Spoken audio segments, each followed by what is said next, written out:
Hey fellow nerds, growing up we had heard the story that the Maurya Empire had conquered most of India except for Kalinga or modern day Orissa and the Tamil kings. And then the battle to conquer Kalinga had been so violent that the emperor at the time, Ashoka, adopted Buddhism and gave up violence. Well, that's the popular consensus, right?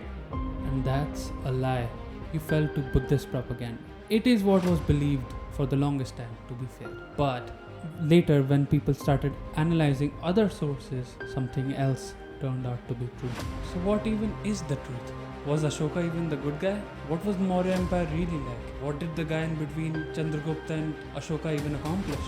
The main three Mauryan kings were such legendary figures that people crafted stories about them centuries or even millennia after they died so that their stories can fit into their agenda. In the last video, we learned that Jain scholars had created a myth around the death of Chandragupta Maurya 900 years after his death. Similarly, Greek sources had made a myth around his son Bindusara about how he conquered all of Deccan all the way to the southern Karnataka. It was a land that even his father struggled to conquer, and he accomplished it according to Greek sources. Bindusara instead spent most of his 12 years that he reigned consolidating the places that his father had conquered. But that is also according to later Hindu sources instead of any contemporary source. Now, why would the Greeks attribute it to Bindusara? Well, that's because he was half Greek and they wanted to make him look like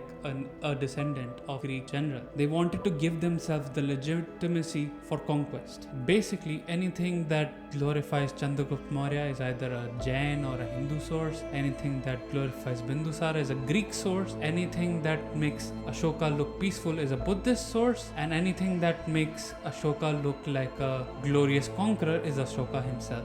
So can anything be trusted? You see, history is usually a fictional story developed from analyzing evidences from a time period far removed from that time period, and nowhere is this clearer than ancient India. And the only reason why medieval or even classical India has some sources is because the kings learned how to control the narrative and they understood why they needed to control the narrative. So anyway, let's talk about Ashoka. Ashoka was a master, an absolute master of propaganda. For seeing this in action, we just need to look at his first exploit. Under the reign of Bindusara, Taxila revolted. Taxila is around here and it was the center of power for the western half of India, as Patliputra was the center of power for eastern half of India. Bindusara sent his son Ashoka to quell this rebellion without an army, only for Ashoka to find an army out of nowhere sent by the Vedic gods. And then by the time they arrived at the city, the doors were open for him to march because they learned that Ashoka was the one who was coming. And once he took the throne, the Vedic gods showed up and told the world that he would be the conqueror of the whole world. Yeah, that's Ashoka for you. Then his father sent him to Ujjain, and according to Buddhist legend, this is where he met his first wife, Devi, who taught him Buddhist culture and Buddhist ideology. But other sources state that it was him who taught her Buddhist ideology, and he knew Buddhism from his time in Taxila, which was at the time a major Buddhist area. In either case, it shows clearly that Ashoka knew about Buddhism and had taken it on before his conquest of Kalinga or even his ascension to his throne. It was around this time that his father fell ill. And while his father sent for his elder brother to come and take the throne, the ministers sent for Ashoka to come. And since Ashoka was closer to Patliputra, he arrived first and he took power. And despite being a Buddhist, he captured his brother and executed him by throwing him into a pit of charcoal. The Buddhist sources like to claim that before Ashoka took up Buddhism or completely accepted it, he was a violent despot who would kill anyone who would disagree with him. And that his violence against Kalinga was so cruel that he displaced and killed hundreds of thousands of people in a time when an area like Kalinga would have less than 1 million people in them. So the story goes that after the war, Ashoka walked the battlefield and he felt regret. So he decided to forsake violence and take up Buddhism. Take up Buddhism again? Yes, the Buddhist sources state that he was in fact Hindu or followed the Vedic traditions before the war of Kalinga. That was why he was so cruel. And his change of heart was almost solely because of Buddhism.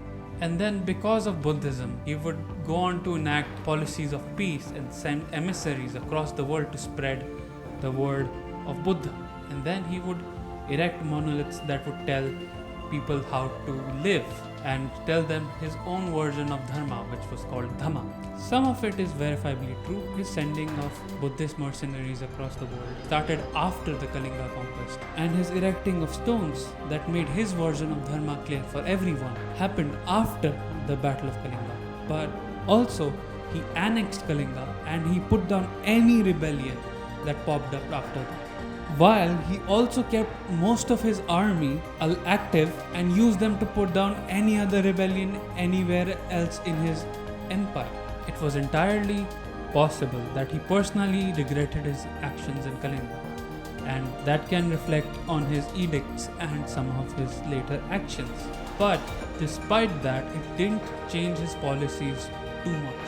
And while we have no evidence of him trying to conquer anything after him swearing of conquest, meaning that he probably did stick to his promise, we do have evidence that he did not give up his violent ways. Ashoka brutally hunted down Jains and Ajivikas throughout his empire.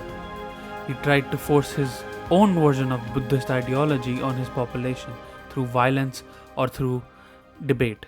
His edicts are probably an attempt to make sure something like this happens. His efforts made Buddhism a world religion. He built 84 stupas, which were the older way of how Buddhists used to pray to Buddha or connect with Buddha. And he had erected stones that made clear to everyone his more moralistic way of looking at Dharma. And he erected those stones all across the Indic world. But time would claim it all. First, it would come for his empire, as it would fall apart 50 years after his death. And then, for 100 years, another dynasty would rule Magadha Empire, but even that would fall. Over time, even the stupas he built would fall apart to erosion. And time and dust would hide his edicts. And then the name of Ashoka will be lost to time and will be seen as myth. That was until the edicts would be found again. They were written in a script that was not the same as the one used to write Sanskrit and Hindi. So it took a great effort by a British scholar to translate it into the modern language. And so Ashoka spoke once again. When his story came to light, he became a famous figure, as he was someone who at the peak of his power swore off conquest. In particular, it would affect the policies of the independent India millennia later. India would take up his Ashoka stump as its emblem. I hope that someday, just like Ashoka spoke again, older sources pop up and we can learn from an even more ancient time in Indian history. In the next episode, we'll talk about when the Tamil kings first spoke to us, about the Tamil Sangam. See you there.